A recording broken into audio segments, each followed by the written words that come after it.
এখানে এর সাথে মশলা মিক্স করতে হচ্ছে।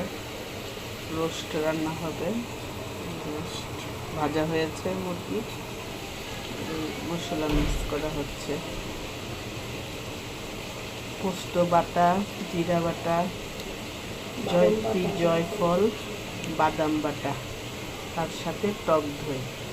আর ওইখানে মশলা কষানো হচ্ছে, আদা রসুন, হলুদ মরিচ, জিরা, ধনিয়া, পেঁয়াজ বেরেস্তা, টমাটো সব এসব ব্লেন্ডার করে এখানে দেওয়া হয়েছে।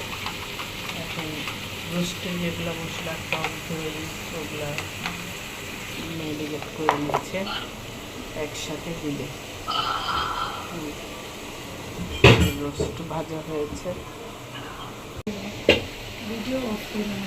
সব মশলা দেওয়া হয়ে গেছে, এগুলা কষানো হলে রোস্ট দেওয়া হবে।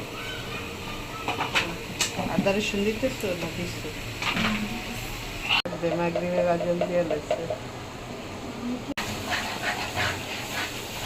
মশলা কষানো হচ্ছে,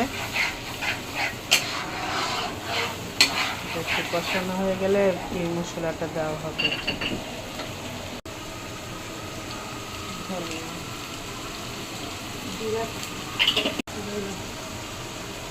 এটা কি ধনিয়া পাতা, জিরা পাতা দেওয়া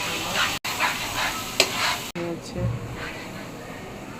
কষে দেওয়ার জন্য ব্যবস্থা করানো হয়েছে।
আয়ান, ওই যে বাইরে একটা একবারে গদি রাখ